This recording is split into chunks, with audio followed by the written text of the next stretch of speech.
자, 오늘 이 시간에는요, 한국 이커머스 시장의 절대 강자죠. 쿠팡을 뒤흔들고 있는 엄청난 위기 상황에 대해서 한번 깊이 들여다보겠습니다. 3,370만. 이게 대체 무슨 숫자일까요? 바로 대규모 해킹 사건으로 개인정보가 유출된 쿠팡 고객의 수입니다. 어마어마하죠?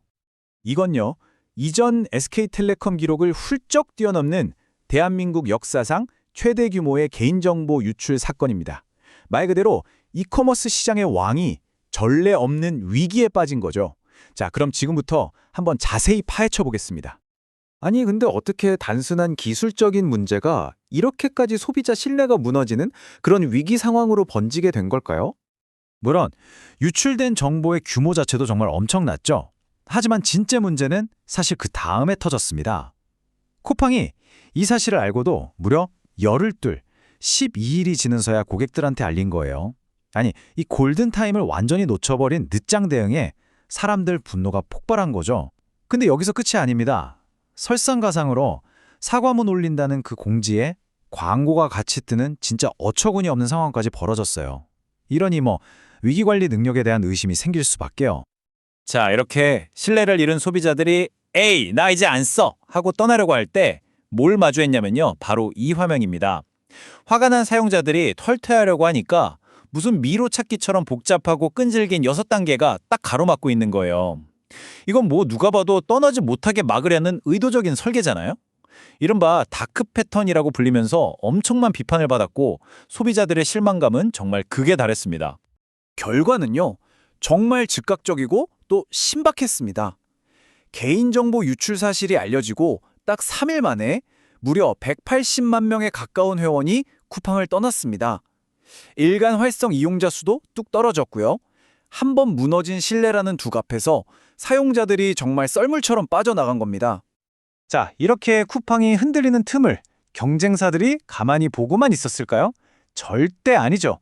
이 절호의 기회를 놓치지 않고 정말 발빠르게 움직이기 시작했습니다. 우선 네이버, 그냥 기다린 게 아닙니다. 기존 배송 서비스를 N배송이라는 이름으로 아주 공격적으로 확 바꿨어요. 근데 여기서 중요한 건 그냥 우리도 빨리 보내줄게가 아니었다는 점입니다.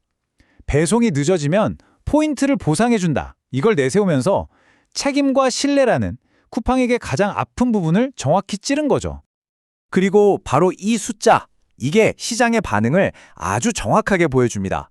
N배송 상품 거래액이 작년 같은 달에 비해서 무려 236%가 늘었습니다. 236%요? 소비자들이 그동안 뭘 원하고 있었는지, 뭘 갈증내고 있었는지 딱 보여주는 대목이죠. 이러면서 시장은 완전히 새로운 국면으로 접어듭니다. 이른바 배송 삼국지 시대가 열린 거죠. 네이버와 지마켓이 각각 CJ 대한통운 같은 쟁쟁한 파트너들과 손을 잡고 쿠팡의 독주 체제의 정면으로 우리도 붙어보자 하고 도전장을 내민 겁니다. 그럼 G마켓은 어땠을까요? 이쪽 전략은 더 흥미롭습니다. 도착일 100% 보장. 어찌 보면 가장 기본인데 바로 그 약속을 핵심으로 들고 나왔어요. CJ 대한통운과 손잡고 주 7일 안정적인 배송망을 딱 만들고 아예 스타 배송 전문관을 만들어서 소비자들이 쉽게 찾을 수 있게 했죠. 이건 단순히 우리도 빨라가 아니라 우리는 약속을 지켜 라는 메시지를 던지면서 경쟁의 판 자체를 바꾸려는 아주 영리한 움직임이었습니다.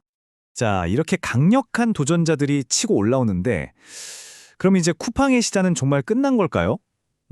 근데 답은 그렇게 간단하지가 않습니다. 많은 전문가들이 공통적으로 지적하는 게 하나 있습니다. 바로 쿠팡이 수년간 엄청난 돈을 쏟아부어서 만든 이 자체 물류 시스템. 이게 경쟁사들 입장에서는 정말 따라 하려야 할 수가 없는 말 그대로 넘사벽이라는 거죠. 압도적인 경쟁 우위 그 자체입니다. 이 표를 한번 보세요. 그 차이가 확 드러나죠. 경쟁사들이 파트너와 협력하는 구조잖아요. 그런데 쿠팡은 상품을 사는 것부터 보관, 배송까지 모든 과정을 직접 통제합니다. 전국에 120개가 넘는 물류센터, 그리고 우리에게 익숙한 로켓 배송 시스템.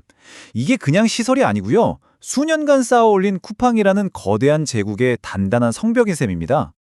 하지만 여기서 진짜 핵심이 나옵니다. 아무리 성벽이 높고 단단해도 그 성 안에 민심, 그러니까 소비자의 신뢰를 잃어버리면 아무 소용이 없잖아요. 이제 온라인 쇼핑 시장의 룰이 근본적으로 바뀐 겁니다. 속도도 물론 중요하죠. 하지만 이제는 신뢰라는 눈에 보이지 않는 화폐가 가장 중요해진 시대가 온 거예요. 소비자들은 더 이상 빠르다는 이유 하나만으로 선택하지 않습니다. 결국 모든 공은 쿠팡 경영진에게 넘어갔습니다. 이 위기를 어떻게 수습하느냐에 미래가 달린 거죠. 하지만 위기가 터지고 한참이 지났는데도 피해자들을 위한 구체적인 보상안 같은 건 아직도 감감무소식입니다. 이런 미온적인 태도를 보면 과연 쿠팡이 이 바뀐 시장의 룰을 제대로 이해하고 있는 게 맞나? 하는 근본적인 의심이 들 수밖에 없는 거죠. 결론적으로 이번 사태는 한국 이커머스 시장의 판 자체를 완전히 뒤흔들어 놓았습니다.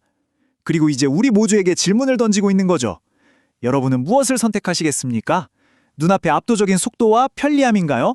아니면 조금 더디더라도 마음 놓고 믿을 수 있는 굳건한 신뢰인가요? 이제 이커머스 시장의 전쟁은 단순히 누가 더 빠르냐의 경쟁이 아닙니다. 과연 누가 소비자의 마음을 얻는가? 그 경쟁으로 진화했습니다.